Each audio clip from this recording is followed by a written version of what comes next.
me disent le discernement. Le discernement va te sauver la vie. J'ai aimé ton amen. Le discernement va te guérir du mal. Le discernement va te permettre de savoir. Le discernement va te faire comprendre que là où je suis, je ne suis pas à ma place, je dois partir. L'esprit du discernement. Ça ne viendra pas dans un rêve, mon frère. On ne prie pas pour ça. C'est un déséquilibre de connaissances. On discerne. La chose pour laquelle tu dois prier, tu dois dire maintenant à Dieu, Seigneur, accorde-moi un esprit de discernement. L'esprit de discernement est merveilleux. C'est un esprit que je considère comme étant un esprit essentiel pour un enfant de Dieu. Parce que l'esprit de discernement va te faire comprendre que ce qui est faible aujourd'hui deviendra fort. Sois patient, reste là. Ça, c'est l'esprit de discernement. C'est l'esprit de discernement qui va te faire comprendre que là où il n'y a pas d'eau, l'eau peut sortir d'en dessous. Sois patient. L'esprit de discernement. Le contraire de l'esprit de discernement, c'est l'ignorance, l'agitation. Ça t'amène à courir là où tu dois t'asseoir. Au nom de Jésus, que cette malédiction tombe. Là où tu dois courir, cours. Là où tu dois courir, ne t'assieds jamais. Est-ce que quelqu'un entend l'esprit parler à l'église? Quelqu'un entend l'esprit parler à l'église? Là où tu dois courir, je dis cours, ne t'assieds pas. Là où tu dois marcher, marche, ne dandine pas. Là où tu dois t'asseoir, assieds-toi et ne marche pas. C'est comme ça que Jésus a dit à Marthe, tu t'agites beaucoup. Marie a choisi la bonne part. Mais comment choisir la bonne part? Le discernement. Que quelqu'un mette ta main sur sa tête et dise, Seigneur, accorde-moi le discernement. Que Jésus te fasse grâce. Alors je vais te donner quelques éléments, quelques principes. Des principes importants à respecter, à honorer pour conserver les alliances. Certainement, plusieurs autres orateurs vont parler de d'autres types d'alliances. Mais peu importe quel type d'alliance on va te présenter ici, je te présente quelques principes. On va continuer encore demain, qui te permettront de conserver les alliances. C'est important.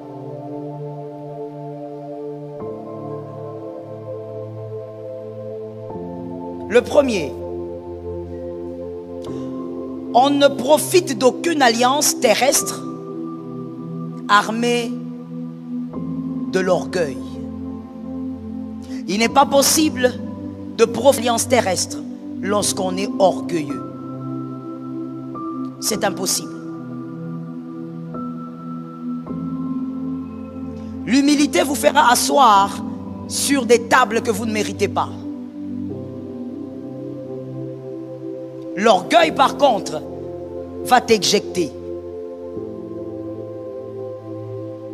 Tu ne peux pas vivre une relation d'alliance lorsque tu es orgueilleux. Ainsi, la parole peut bien dire que l'orgueil amène la chute.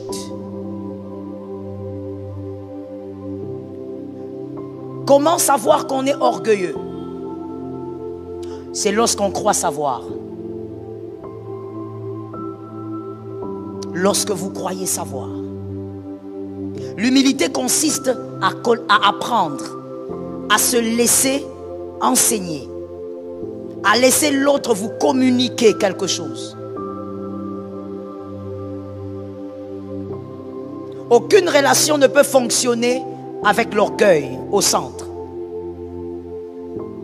Lorsque vous êtes dans une relation d'alliance, considérez que vous êtes là pour prendre, apprendre, emmagasiner, recevoir.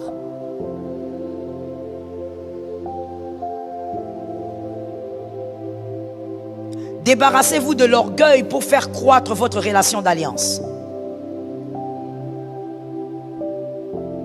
J'aimerais préciser quelque chose que des fois nous les Africains, nous appelons humilité qui en réalité n'est pas de l'humilité.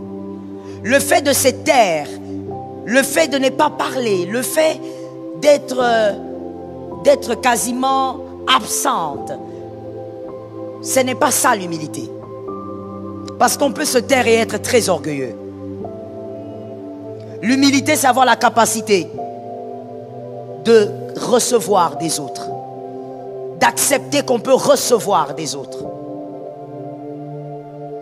Retiens pour la vie, avant d'écrire, je veux que tu m'écoutes et que tu me comprennes. Dans une relation d'alliance comme dans toutes les relations, lorsque dans une relation tu considères que c'est toi qui donnes beaucoup, tu es déjà dans l'orgueil et tu ne gagneras rien de cette relation.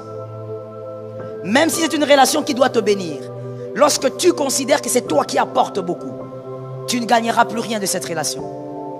Dans une relation d'alliance, on y est pour recevoir et pour apprendre. Aide-moi à dire à un frère, sois humble. Je ne sais pas pourquoi tu as du mal à le dire. Dis à un autre frère, sois humble.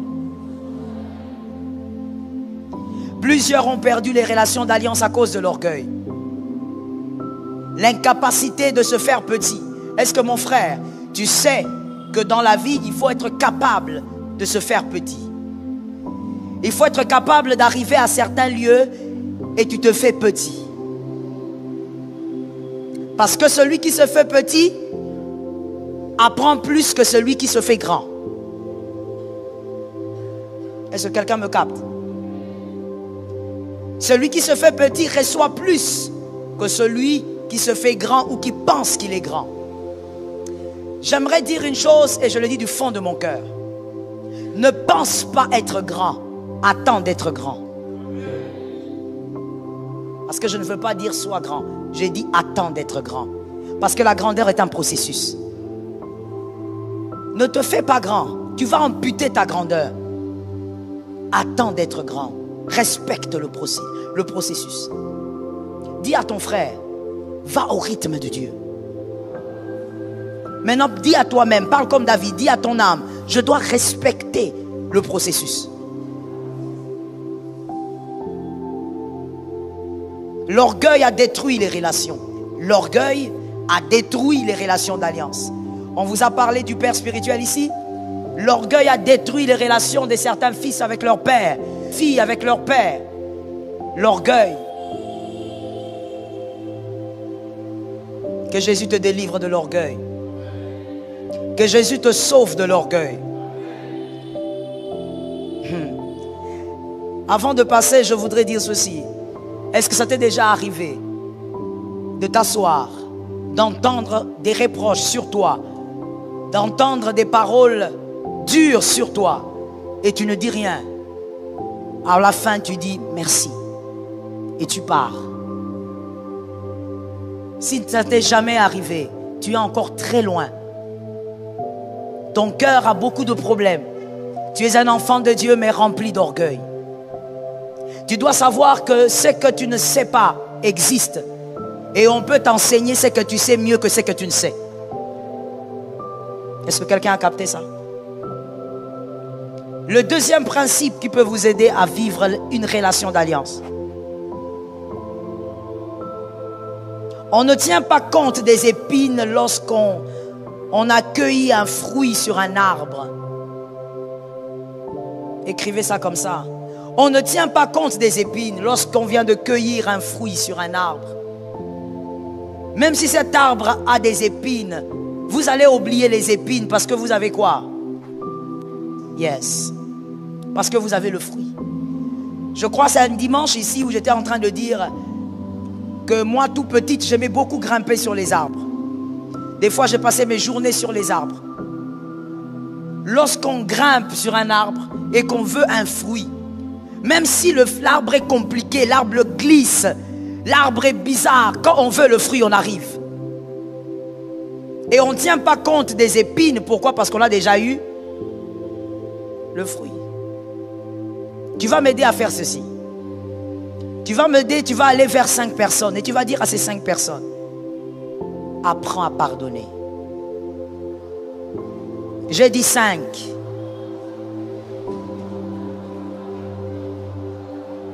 À la maternelle, on a appris à compter. 5.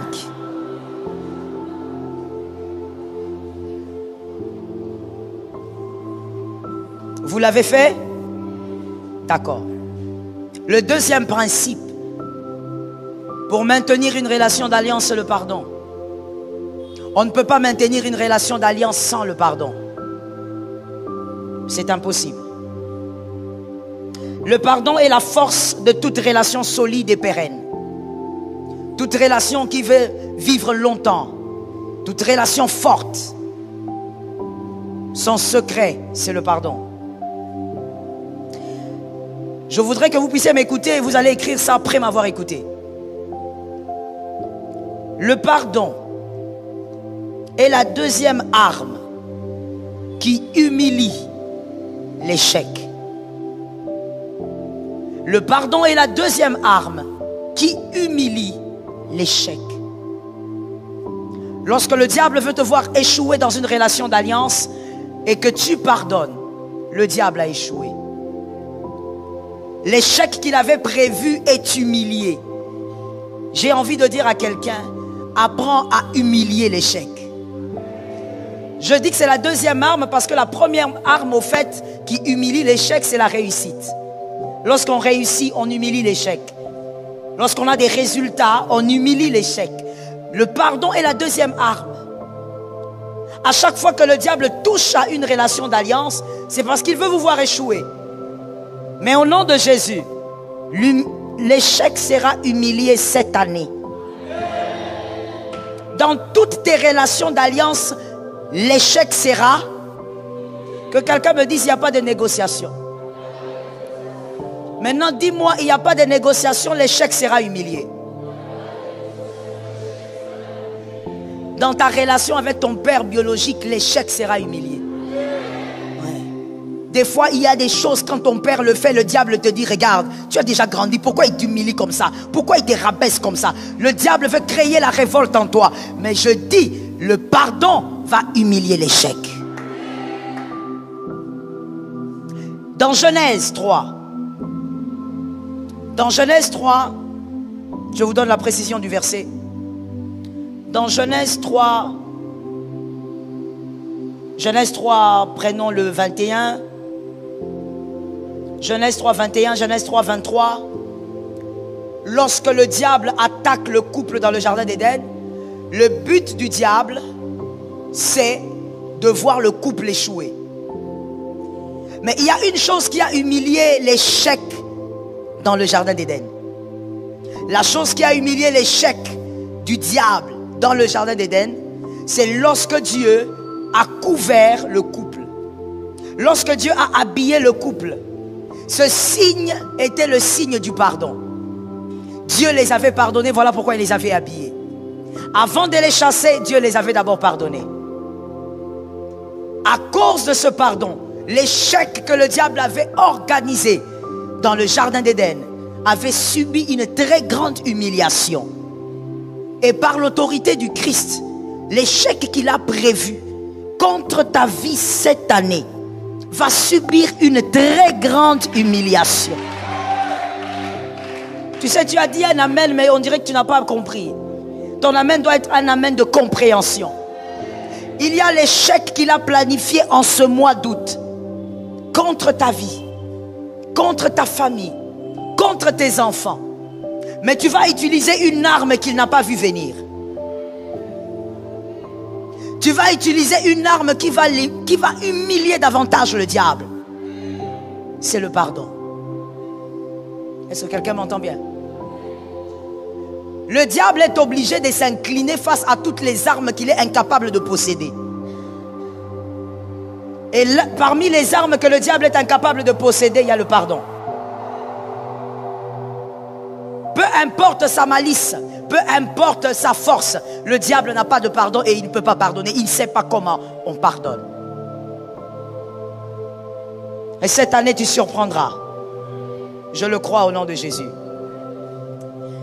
Écrivez avec moi. Celui qui est sage demande pardon. Il y a une virgule. Celui qui est sage demande pardon. Dans une relation d'alliance, il sait comment demander pardon, entretenir le pardon.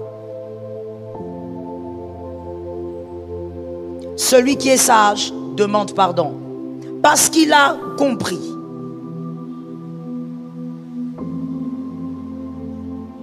Il a compris que celui qui sait conserver une chose pourra célébrer cette même chose. Celui qui est sage demande pardon. Il sait demander pardon. Pourquoi? Je reprends. Parce qu'il a compris, le sage, que lorsqu'on conserve une bonne chose, on finit par célébrer cette chose un jour. Or, c'est que tu ne conserves pas bien, tu ne peux pas la célébrer. La célébration d'une chose passe par sa conservation. Voilà les pièges de plusieurs élus. Vous voulez célébrer des choses que vous ne savez pas conserver. Tu veux célébrer le mariage, ton mariage, mais est-ce que tu sais le conserver, ce mariage? C'est que tu ne sais pas conserver, tu ne pourras pas le célébrer. Une relation que tu veux célébrer, tu dois apprendre à la conserver. Dis à ton frère, il faut apprendre à conserver les relations. Non, donne une autre précision à ton frère. Dis-lui, apprends à conserver les relations d'alliance. Celui qui est sage a compris que savoir conserver vous amène à la célébration. Et on ne peut pas conserver une relation sans pardon. C'est impossible. Peu importe quel type de relation c'est. Même si vous vous mariez comme le monde dit à votre âme sœur, c'est impossible. Vous ne pouvez pas conserver une relation sans pardon. Pourquoi? Que quelqu'un me demande pourquoi. Non, que quelqu'un me dise, pasteur, dites-nous pourquoi. Parce que tu es imparfait. Toi. Je ne parle pas de l'autre. Je ne parle pas de l'autre. Dans une relation, généralement, il y a deux ou plus, n'est-ce pas? Mais moi, je ne parle pas de l'autre, je parle de toi. Parce que toi, tu n'es pas parfait. Forcément, tu feras du mal. Alors, puisque tu feras du mal, tu voudras être... Mais tu ne peux pas demander ce que tu ne donnes pas. Notre Père, que ton nom, que ton règne, que ta volonté. Ce n'est pas une prière de bébé. Ce n'est pas une prière d'élécodyme. C'est Jésus qui nous a laissé cette prière. Elle est précieuse. Elle cache des mystères. Que ton règne, que donne notre pain. Pardonne-nous. Comme. All right. De manière pratique. Regarde. Pardonne-nous nos offenses veut dire ceci. Lionel, venez. Voici ce que ça veut dire. Arrêtez-vous là. Moi, je suis vous pour l'instant. Dieu, pardonne-moi s'il te plaît. Tout ce que je t'ai fait comme mal. Permets, efface tout le mal que je t'ai fait. Et ces marches-ci ressemblent à tout le mal que vous avez fait. Efface tout ça. Fais-moi arriver ici. Exactement comme j'ai fait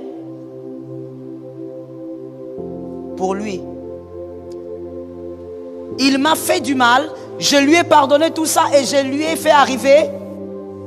Alors moi aussi, Seigneur, comme je lui ai fait arriver ici, pardonne-moi mes offenses comme je pardonne. Si tu es incapable de pardonner et que toi, quand on te fait du mal, tu dis oui, mais tu pardonnes jusqu'à ce niveau-là. Il y a 3 offenses que tu n'arrives pas à pardonner. C'était trop fort. Ça, je ne peux pas. Non, non, non. Il est allé au-delà des limites. 3 offenses, tu n'arrives pas à pardonner. Dieu, il est juste. Il va faire la même chose avec toi. Il va aussi te prendre et il va t'amener ici. Il y a des offenses que tu as eu à faire en 2005 que Dieu ne pardonne pas parce que tu n'as pas pardonné. Il va, en d'autres termes, pour celui qui dormait quand je parlais, Dieu va te traiter exactement comme tu traites ton frère. Et je ne parle pas de bénédiction, je parle de tes péchés. Là où tu n'as pas pardonné, Dieu va te peser avec la même pesée. Alors comprenez un peu le choc que j'ai envie de créer ce soir. Devant moi, je suis très sûr que j'ai devant moi des personnes à qui Dieu n'a pas pardonné certaines choses. Dieu ne t'a jamais pardonné, pas parce que le sang de Jésus est faible, mais parce qu'il y a notre Père qui est aux cieux. Traite-moi comme je traite les autres. Ce qu'il a fait, il a vraiment exagéré. Alors Dieu va regarder aussi, selon lui, quel est le péché que tu as fait en 2007 qui ne va pas pardonner. Il y a des personnes à qui le Seigneur a fait grâce. Dieu ne te pardonne pas parce que tu ne pardonnes pas les autres, mais il t'a quand même fait une grâce. Il a mis en toi un esprit qui te fait sentir que Dieu a un problème avec toi. Ces gens-là sont là? Oui, je sais que vous êtes là. Je ne peux pas dire ça si tu n'es pas là. C'est parce que toi tu es là. Je sais ce que Dieu m'a dit. Donc je sais ce que je dis. Il y a des gens quand vous priez ici, et même seul dans vos chambres, tu as l'impression que Dieu est fâché contre toi. Il y a quelque chose que Dieu te retient. Tu demandes à Dieu, mais Seigneur, c'est quel péché? Voici la réponse, il m'envoie te le dire. Il y a des péchés qu'il n'a pas pardonné sur toi. Parce que toi, tu n'as pas pardonné. Tu n'as jamais pardonné. Les mondains, que quelqu'un me dise, nous ne sommes pas du monde. Les mondains ont dit, pardonner, ce n'est pas oublier. Ça, c'est mondain. Et c'est une folie. Parce que, écoutez, c'est que vous n'avez pas pu oublier. Et quand on dit oublier en tant qu'humain, ça veut simplement dire que vous ne ressentez plus aucune douleur. Est-ce que quelqu'un m'entend? Oublier, ça ne veut pas dire que votre... comment on appelle ça encore? J'ai oublié le terme. Mais au niveau du cerveau, ce côté qui stocke les informations, qui garde les souvenirs, il y a le subconscient, mais il y a aussi la partie qu'on appelle le côté épisodique qui lui conserve les souvenirs, les mémoires, la partie de la mémoire. Vous n'allez pas oublier. Vous allez vous rappeler qu'il y a 10 ans, votre tante vous avait mis dehors. Vous allez vous rappeler qu'il y a 15 ans, un oncle vous avait privé des frais scolaires. Ça va rester là. Mais avez-vous toujours la douleur? Si vous avez toujours la douleur, alors vous n'avez pas pardonné à cet oncle. Alors Dieu aussi a des choses, il ne vous pardonne pas. Ce qui fait que dans l'église du Seigneur, nous avons des chrétiens remplis, mais à qui Dieu n'a pas pardonné leurs péchés. Comme nous pardonnons aussi. J'ai entendu 2 personnes, restez là monsieur. Comme nous pardonnons aussi. Tu dois le dire très sérieusement mon frère, je parle de ta destinée.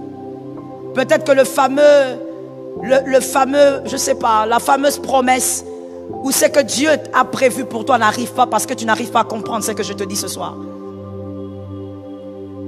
Comme nous pardonnons, écoutez, la chrétienté, j'ai toujours dit à mes fils spirituels, surtout ceux qui vivent avec moi à la maison, la vie spirituelle n'est pas un jeu.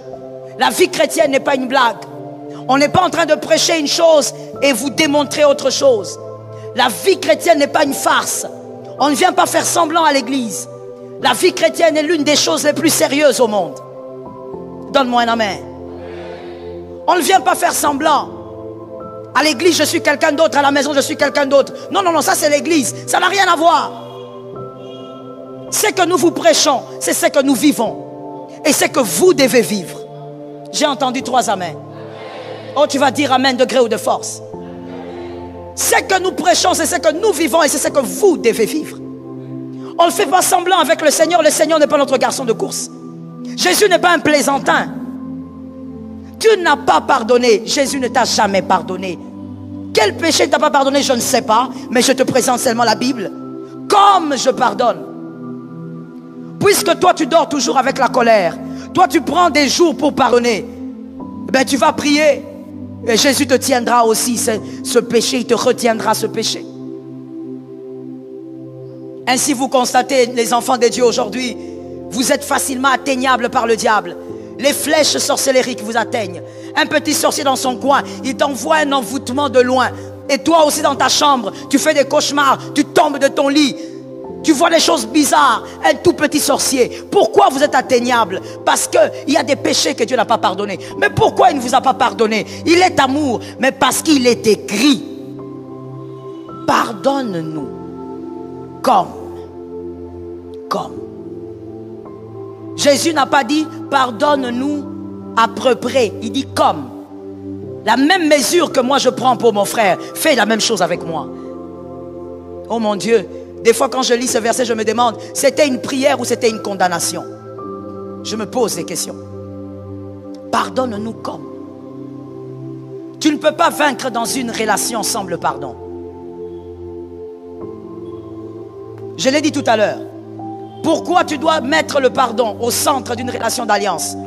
Parce que tu es imparfait. Je ne parle pas de l'autre, je parle de toi. Parce que toi, tu es imparfait et tu commets trop de dégâts. Parce que tu commets trop de dégâts, alors mon frère, tu dois être prêt à donner ce que toi tu donnes. Donne le pardon et tu recevras le pardon. Est-ce que quelqu'un me capte? Restez là, mon frère. Je vais expliquer autre chose. Dis à ton frère, apprends à pardonner. J'avais dit que le sage pardonne pourquoi? Pourquoi est-ce que le sage pardonne? Vous l'avez écrit, n'est-ce pas? Lisez-moi ce que vous avez écrit. Pourquoi le sage pardonne? Parce qu'il veut. Je n'entends pas. Je commence avec ceux qui sont ici. Dites-moi, qu'est-ce que vous avez écrit? Pourquoi le sage pardonne? Parce que celui qui conserve finira par célébrer. Oh mon frère, il faut retenir ce qu'on enseigne. L'église n'est pas une balade, ce n'est pas un musée. Parce qu'il a compris qu'il doit célébrer un jour. Mais il faut d'abord conserver. Est-ce que quelqu'un m'entend? Et vous comprenez que même pour avoir la capacité de conserver une relation, il faut tuer l'orgueil. C'est un schéma donc. Tu tues l'orgueil et tu vas apprendre à conserver. Tu vas apprendre à demander pardon. Tu vas apprendre à pardonner. C'est l'humilité qui t'amène à vivre dans le pardon. Ajoutez ceci. Le sage conserve pour célébrer, parce que toute bonne relation que vous conservez se bonifie. Toute bonne relation que vous conservez se bonifie.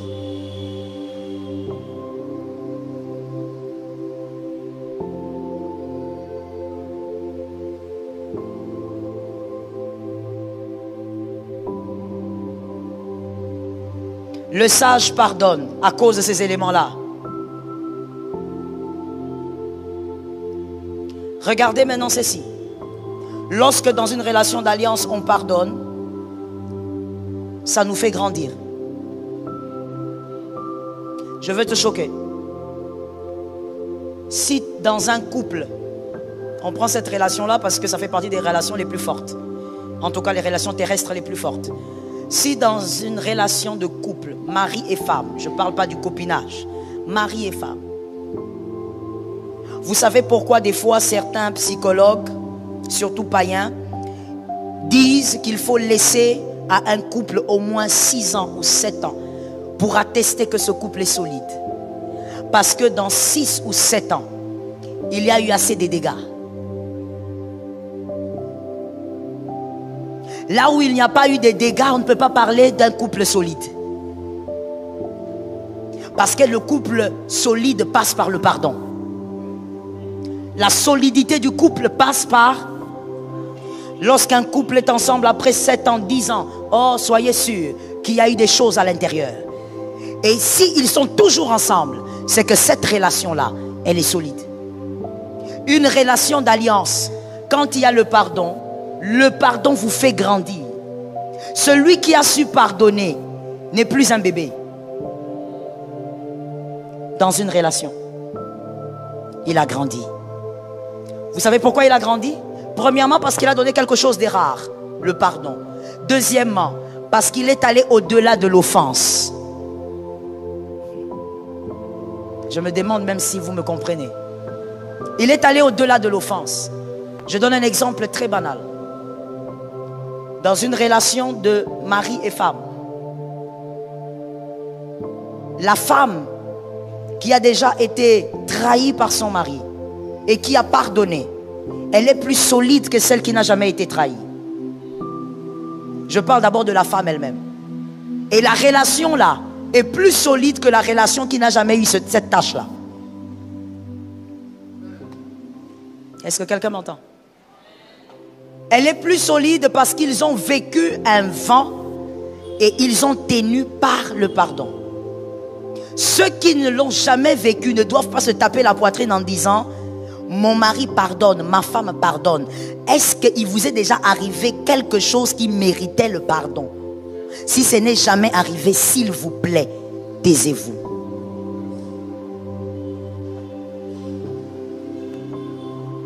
Est-ce que quelqu'un m'entend? Dans une relation d'alliance, ne te tape pas la poitrine en disant « C'est pourquoi moi j'aime pas ça, excusez-moi ». Parce que là on enseigne, ce n'est pas une prédication. Donc permettez-moi d'être très, très franche. Moi je n'aime pas les gens qui disent « J'ai fait avec le pasteur Joël 15 ans, 20 ans, je suis à l'AENA depuis 25 ans ». Ça ne veut rien dire. Ça ne veut véritablement rien dire. Parce que tu peux vivre avec quelqu'un pendant toutes ces années. Mais si vous n'avez pas traversé le train du pardon, ne parle pas de cette relation. Je vous explique ou je n'explique pas? Parce qu'il y a des gens qui ne me comprennent toujours pas. On peut être avec Léonel. Et je dis à Léonel, moi j'ai fait avec Léonel 15 ans. Oui, tu as fait avec Léonel 15 ans parce qu'il n'y a pas eu de bévues entre vous. Parce que entre toi et Léonel, malgré que vous aviez été ensemble, mais il y a toujours eu une distance qui a fait que vous n'avez jamais affronté certains vents. Quelqu'un comprend? On peut être avec quelqu'un, mais vivre avec la personne à distance pendant 30 ans. Et donc, ce qui fait qu'il y a des vents qu'on n'affronte pas ensemble. Il y a des problèmes qu'on n'affronte pas ensemble. Mais on a fait combien d'années ensemble? Alors je viens te dire, ça ne fait rien du tout que tu aies fait avec moi 25 ans. J'ai entendu 3 amens. Je te l'avais dit, tu vas le dire de gré ou de force. Je dis encore à quelqu'un, ça ne veut rien dire que tu dises que tu as fait 45 ans à l'AENA. Mais par contre, quelqu'un peut être à côté de Léonel seulement depuis 4 ans. Mais ils sont tellement proches qu'ils ont vécu des vents violents. Leur relation est plus solide que celui qui a fait 25 ans à côté de lui. Pourquoi? Parce que cette relation a subi le pardon. Là où il y a le pardon, il y a la solidité. Est-ce que quelqu'un m'entend bien? Là où il y a le pardon, c'est même un lieu qui rassure. Une relation qui n'a jamais subi des chocs ne pourra pas subir le pardon. Et pour moi, ça ce n'est pas la Bible, c'est un conseil. Comme l'apôtre Paul pouvait dire, ça ce n'est pas la Bible, mais c'est moi qui dis. Pour moi, une relation, peu importe sa nature, qui n'a jamais subi des chocs au point d'imposer le pardon, est une relation fragile et dangereuse. Une relation qui rassure, c'est une relation qui est montée, elle est descendue et elle atténue. De rien. Une relation d'alliance, on y met déjà le pardon. C'est-à-dire, avant même que Léonel ne me fasse quelque chose, je vis avec mon conteneur de pardon. Pourquoi? Parce que moi je suis imparfaite. Pourquoi? Parce que tu es imparfait. Vis avec ton conteneur de pardon. Je veux choquer encore quelqu'un peut-être ce soir en disant, madame, toi qui pardonnes beaucoup à ton mari, tu n'es pas idiote.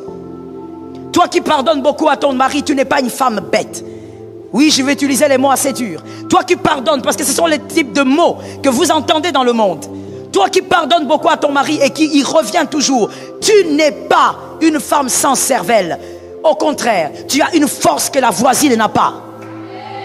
J'ai aimé ton amen. Je ne suis pas en train de dire que celui-là doit continuer dans la bêtise, mais je suis en train de parler de celui qui donne le pardon.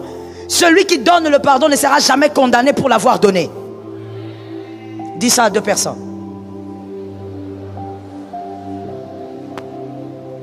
Même si en donnant le pardon, cette personne te retrahit, retrahit, tu n'auras jamais une tâche sur toi pour avoir donné le pardon. Même devant Dieu, tu as gagné et tu as gagné en valeur. Est-ce que quelqu'un m'entend bien? Même devant les démons, tu as gagné en valeur. Donner le pardon n'a jamais été quelque chose de vil. Donne le pardon, accorde le pardon, vis dans le pardon. Est-ce que je peux parler à quelqu'un? Lorsqu'on pardonne, on oh my God, Lord help me. Lorsqu'on pardonne, on ne revient pas sur les offenses. Lorsque vous avez pardonné, si vous revenez sur l'offense, vous êtes en train d'avilir l'offenseur. Lorsqu'on pardonne, on ne reparle pas de l'offense parce qu'il faut bonifier l'offenseur. La chose qui bonifie l'offenseur, c'est le fait que tu as pardonné et tu ne lui rappelles plus qu'il avait fait. Non, je te pardonne, mais tu te rappelles le jour-là. Est-ce que tu sais que c'est à cause de toi que j'ai perdu cette amitié? Est-ce que tu sais que c'est à cause de toi qu'aujourd'hui, à l'église, on me traite mal? Quand tu as pardonné, tu ne reviens pas sur l'offense. Je dis à quelqu'un, il y a des destructeurs des humains, des destructeurs d'âmes. Que quelqu'un me dise destructeur. Parle avec autorité, dis-moi destructeur. Il y a des destructeurs d'âmes, des personnes à qui on va, on dit écoute, j'ai fait ceci, j'ai fait cela, j'ai déjà demandé pardon à Dieu, mais j'aimerais aussi que tu pries pour moi. Tu as prié pour lui, ou même tu lui as pardonné, mais après quelques jours, tu commences à lui rappeler qu'il avait chuté. Même lui-même a déjà oublié comment était le trou qu'il avait fait chuter, mais toi tu le ramènes vers sa chute. Je dis tu es un destructeur. Que Dieu délivre ton cœur au nom de Jésus. Que Dieu délivre ton cœur au nom de Jésus. Celui qui a été pardonné a été pardonné. Si tu pardonnes à ton frère, oublie cette page, ouvre une autre page. Ça localise quelqu'un. Ça localise celui qui dormait. Ça localise celui qui n'a pas entendu. Ça localise celui qui refuse d'entendre. Ça localise celui qui refuse d'écouter. Ça localise celui que les démons ont tenu. Ça localise celui que les démons ont touché. Je dis pardonne. Lorsque tu pardonnes, tu avances. Lorsque tu pardonnes, tu refuses le surplace. Avance et va de l'avant. Est-ce que quelqu'un m'entend bien? Mon frère, le monde est mauvais. Sur cette terre, les gens te feront du mal encore et encore. Mais toi, tu dois avoir ton conteneur de pardon. Est-ce que quelqu'un m'entend? Tu n'auras jamais le cœur du diable parce que tu rencontres des hommes diaboliques. Refuse d'avoir le cœur du diable. Refuse d'avoir le cœur de ton offenseur. Oh my Jesus. J'aime quelque chose que Marie de Magdala faisait. Lorsque Marie de Magdala était au pied de Jésus, elle caressait le pied de Jésus avec ses cheveux, avec le parfum. Elle essuyait les pieds de Jésus. Les hommes qui étaient à côté ont dit, elle est prostituée. Est-ce que Jésus ne sait pas? C'est une femme de mauvaise vie. Même ses mains là sont sales. Marie de Magdala a fermé ses oreilles. Elle est focalisée sur Jésus. Tant qu'il ne me condamne pas, je m'en fous de vos condamnations. Je dis à quelqu'un, sors de l'aliénation. Sors de cette aliénation.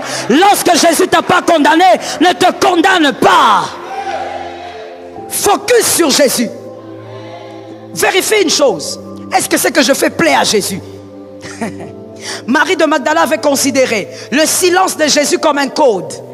Un code qui était en train de dire, continue, fais encore, essuie encore, go on, come on. Et Marie était focalisée. Oh, je dis à une personne, à ce moment-là, Marie n'avait pas encore reçu Jésus. Elle n'avait pas le Saint-Esprit. Le Saint-Esprit est venu à la Pentecôte. Mais toi, tu as le Saint-Esprit. Quand tu fais une chose, vérifie. Est-ce que Jésus se tait? Si Jésus se tait, tu avances. Est-ce que quelqu'un m'a capté? N'écoute pas les gens qui te disent, voilà, c'est pourquoi on joue avec toi. Toi, tu es seulement là, en train de recevoir les pardons des gens. Tant que tu plais à Dieu, tu restes focus sur Jésus. Regarde un voisin, regarde-lui bien parce que tu vas lui dire une phrase bizarre. Regarde-lui bien et dis-lui, si je suis sur terre, ce n'est pas à cause de toi, c'est à cause de Jésus.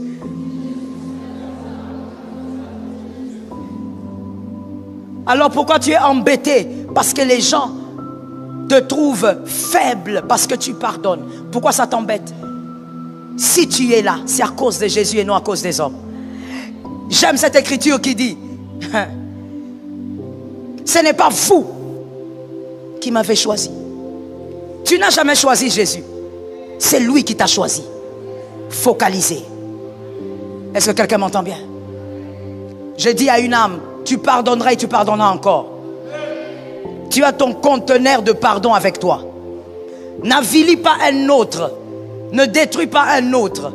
Apprends à pardonner. Mais aussi, ne deviens pas un monstre parce que tu as rencontré des monstres. Garde ton cœur. Plus que tout autre. J'ai rencontré beaucoup de femmes qui m'ont dit, pasteur, je n'étais pas comme ça. Il y a une que j'ai rencontrée dernièrement, ça m'a fait mal au cœur. Elle m'a dit, pasteur, si je vous avais peut-être rencontré plus tôt, peut-être que j'aurais gardé mon cœur. Mais aujourd'hui, je n'ai plus ce cœur-là. Aujourd'hui, je reconnais que je suis une très mauvaise personne. Je suis capable de faire des choses terribles, des choses même que mon mari n'imagine pas. Et d'ailleurs, il y a des choses même que j'ai eu à faire dans la maison. Il a cru que c'était les travailleurs, que c'était ses frères, mais c'est moi qui ai fait ça. Il ne peut pas s'imaginer que la petite fille là qu'il avait épousée est devenue un monstre. Tu ne deviens pas un monstre parce que tu as rencontré des mauvaises personnes.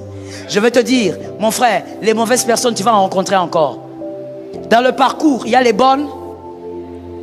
Dans le parcours, il y a aussi les bonnes qui deviennent. Il y a aussi des mauvaises qui deviennent bonnes. Dans le parcours, il y a aussi les bonnes personnes. Est-ce que quelqu'un m'entend? Je pose la question avant de passer et finir. Qui pense que, dans cette salle, hein, qui pense qu'il est une bonne personne? Si tu penses que tu es une bonne personne, tu lèves la main. D'accord. Attendez, c'est un peu compliqué. Je veux une bonne main levée, hein, parce que je dois bien vous localiser. Qui pense qu'il est une bonne personne? D'accord. Vous qui pensez que vous êtes des bonnes personnes, je suis d'accord avec vous. Hein. Croyez-vous qu'il existe des gens comme vous? Alors faites confiance. Si vous êtes une bonne personne, il existe des gens comme vous. Est-ce que quelqu'un m'entend? Que Jésus nous délivre du mal. Le troisième principe, et je veux finir par là, je continue demain. On ne profite pas d'une relation d'alliance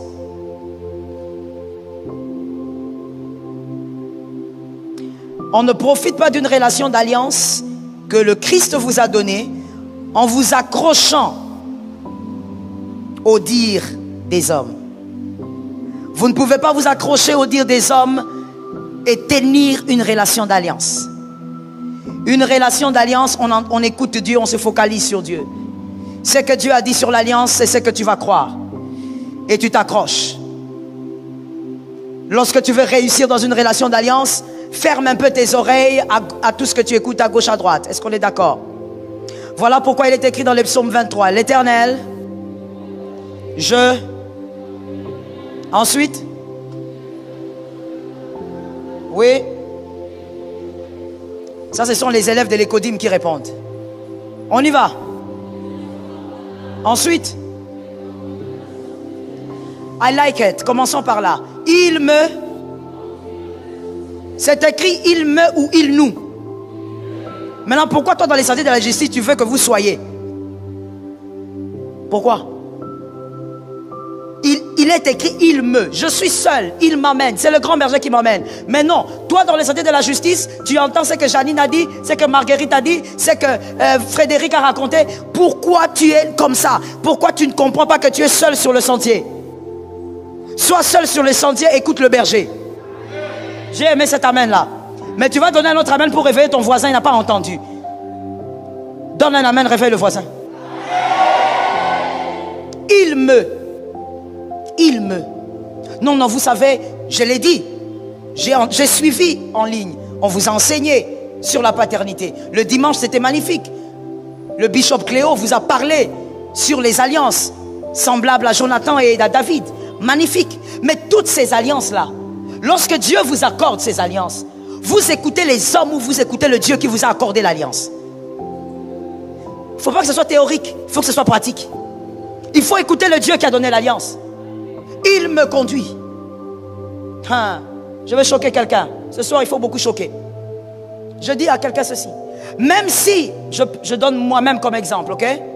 Même si tu m'amènes vers Daddy Jean-Baptiste Soumbela, pour qu'il soit mon père spirituel, c'est toi qui me l'as présenté. Dès que je deviens fils, tu n'es plus concerné. Est-ce que quelqu'un m'entend bien? Il faut qu'on se le dise, il faut qu'on soit clair. Ce sont des choses spirituelles, on ne joue pas avec.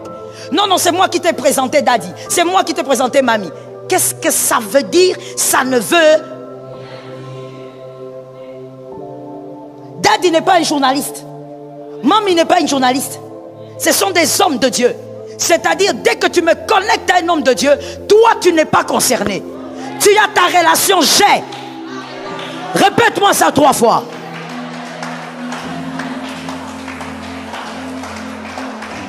La vie et la mort sont au pouvoir de la langue. Arrête de faire semblant et répète-moi. Dis à ta relation, j'ai ma relation. Il faut comprendre les mystères des alliances. Tu ne peux pas être là en train d'être manipulé par un gars ou par une femme qui vient toujours te rappeler, n'oublie pas, hein, c'est moi qui t'ai présenté Daddy là. Toi tu le connaissais? What are you talking about? Nous sommes dans une relation d'alliance. Je parle. Lorsque la femme accouche, elle a mal, elle a des contractions, elle pousse pour une dernière fois, l'enfant sort, mais ce n'est pas la mère qui reçoit l'enfant. Les hommes sages sont arrivés. Si tu n'es pas arrivé, je n'explique pas, viens le dimanche. Lorsque tu pousses l'enfant, aucune mère, à moins que tu accouches dehors, seule, ne reçoit l'enfant elle-même. Il y a une sage femme, une infirmière, même si tu n'aimes pas son visage, c'est elle qui reçoit l'enfant. Est-ce que quelqu'un m'entend bien? Toi, tu ne peux pas dire à la sage femme, laisse mon bébé, je n'aime pas tes mains, regarde comment tu es toute claire, tu es toute noire. Elle est la sage-femme, elle va prendre l'enfant. Lorsque dans une alliance, tu es déjà dedans, les restes n'existent plus. Je réchoque les restes. Je réchoque les restes. Tu es déjà dans la relation. Est-ce que quelqu'un m'entend bien? C'est comme quand tu te maries à un gars. Tu es marié à lui. Avant de se marier, tu n'es personne. On peut encore parler. Mais dès que tu es marié au gars, tu as l'alliance, tu portes son nom si tu veux. Parce qu'aujourd'hui, je crois qu'au Congo, cette loi n'est pas encore abolie. Mais ailleurs en France, la femme a le choix de garder son nom ou pas. Si tu portes son nom, personne ne peut venir te dire, madame, toi tu fais des fiers aujourd'hui. N'est-ce pas que tu étais avec Eric? Même si j'étais avec Eric, aujourd'hui, je suis dans une autre alliance. Je suis dans une autre alliance. Tu ne peux pas venir là en train de me dire, non tu sais, hein, si tu es marié aujourd'hui, c'est parce que je t'avais connecté. Tu es qui?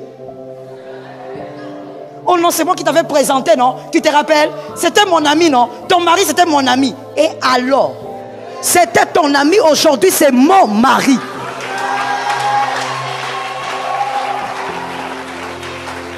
Est-ce que quelqu'un me capte bien? Quelqu'un me capte bien? C'est comme mon gars. Je veux parler de mon gars.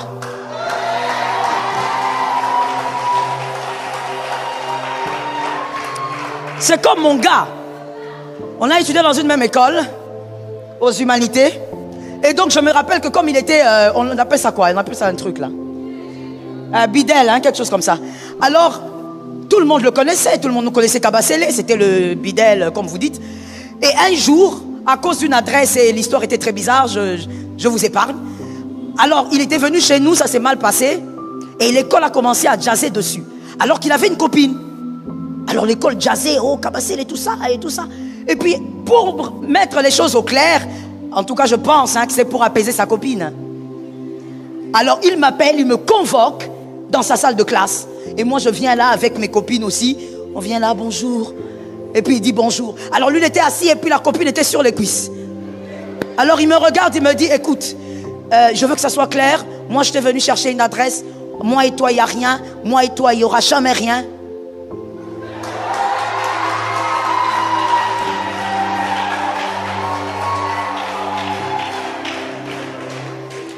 J'ouvre seulement une parenthèse pour dire, dans la vie, il ne faut pas beaucoup parler.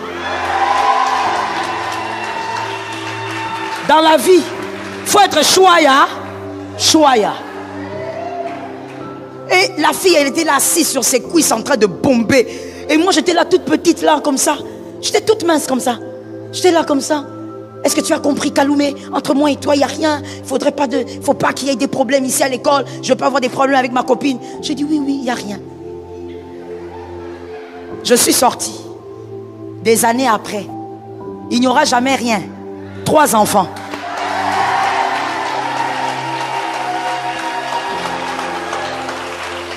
Aujourd'hui, mon frère, que tu me racontes cette histoire des cuisses là.